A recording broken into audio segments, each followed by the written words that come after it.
दोस्तों वीडियो बनाने में काफी मेहनत लगती है दोस्तों। अगर आपको एक लाइक मिल जाएगा, कमेंट मिल जाएगा और चैनल सब्सक्राइब मिल जाएगा तो दोस्तों वीडियो थोड़ा बनाने में फायदा होता है, तो कृपया सपोर्ट जरूर। दोस्तों जैसा मुझे पता है कि कोरोना काल के बाद से हमने क्या ही युद्धों के बारे में सुनते आ रहे हैं।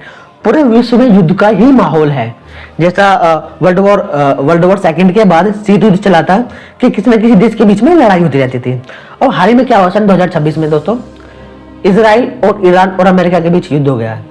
इसराइल और अमेरिका एक साइड और ईरान अकेला एक साइड। ईरान का साथ कोई ओपनली कोई नहीं दे रहा है, लेकिन इसराइल का साथ अमेरिका पूरा ओपनली दे रहा है, यानी पूरा सपोर्ट में है यूएसए इसराइल के। और अब क्या होता है दोस्तों, जो ईरान के सुप्रीम लीडर होते हैं ना खमीनी, उन्हें अमेरिका एयर स्ट्राइक द्वारा मार देता है। एयर स्ट्राइक में खमीनी दोस्तों ईरान के सुप्रीम लीडर थे। वो एक तरह से धर्म प्रचारक भी थे।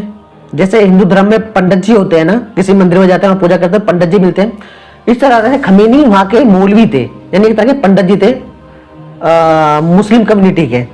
तो वो धर्म को प्रचारक थे और किसी धर्म के प्रचारक को माना या किसी के धर्म पे अटैक करना काफी बुरा माना जाता है। और मुस्लिम कम्युनिटी तो खुद खास बहुत ज्यादा, वो धर्म के लिए अपनी धर्म के लिए काफी सेंसिटिव होते हैं बंदे। अगर धर्म के बारे में कुछ कहेगा तो उस व्यक्ति की खैर नहीं।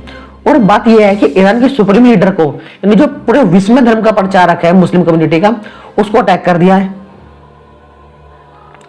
तो ईरान अपना बदला कैसे लेगा? इसराइल इस वक्त अपने पूरे डिफेंस में बैठा हुआ है, क्योंकि ईरान बदला तो जरूर लेगा, क्योंकि उसके जो सुप्रीम लीडर है आयतुल्लाह खमीनी, उसको मार दिया गया है। पूरे गल्फ कंट्री में हवा टाइट हुई पड़ी है, क्योंकि आयतुल्लाह जब खमीनी जिंदा था, अभी कल परसों की बात है, तो ईरान ने काफी बम बरसाए गल्फ कंट्री पर, जिसमें सऊदी अरेबिया था, यूएई था, कतर था, कुवैत था, बहराइन था, जॉर्डन था। इन देशों पे अमेरिका ने ईरान ने बम बरसाए और काफी क्षति पहुंचाई, क्योंकि दोस्तों इन देशों में ना अमेरिका के बेस हैं, आर्मी बेस है यहाँ पे, वहां के अमेरिका की वहां पे सेना है। और अमेरिका कोई चीज हट कर दे, अमेरिका में कोई अटैक कर दे तो अमेरिका बर्दाश्त नहीं करता। इसीलिए जब ईरान ने अटैक करा इन सभी गल्फ कंट्रियों पे, तो अब रात में क्या हुआ, अमेरिका ने ईरान के सुप्रीम लीडर के घर पे ही अटैक कर दिया और वह उनको जन्नत पहुंचा दिया। क्योंकि हमें वर्ल्ड वॉर सेकंड के बाद पता है, वर्ल्ड वॉर सेकंड जब हो रहा था तब जापान ने अमेरिका के एक टापू पे, जहां पे वहां पे अमेरिका की सेना थी, वहां पे अटैक कर दिया, पर्ल हार्बर पे अटैक कर दिया था जापान ने।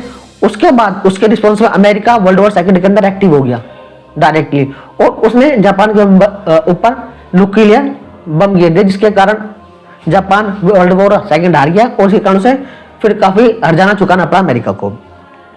तो बात क्या दोस्तों, इन देशों के बीच में लड़ाई क्यों हुई? तो उसका सबसे बड़ा कारण था दोस्तों इसराइल और ईरान की टेंशन। क्यों? इसराइल ईरान से चाहता था कि अपना जो न्यूक्लियर पावर प्रोजेक्ट है ना, उसे बंद कर दे, क्योंकि इसराइल चाहता है एक्सपेंशन, यानी वो मुस्लिम देशों की जो लैंड है ना उसको कब्जा करना चाहता है, अपने देश को बड़ा करना चाहता है, क्योंकि इसराइल बहुत छोटा देश है और ईरान मान नहीं रहा, जिसके कारण अमेरिका ने ईरान पर काफी सैंक्शन लगा दिए, जिसके कारण ईरान जो करेंसी है काफी डाउन चली गई है दोस्तों, काफी बहुत डाउन है ईरान की करेंसी। तब खमेनी मरने के बाद यूएसए चाहता है कि यहाँ पे प्रो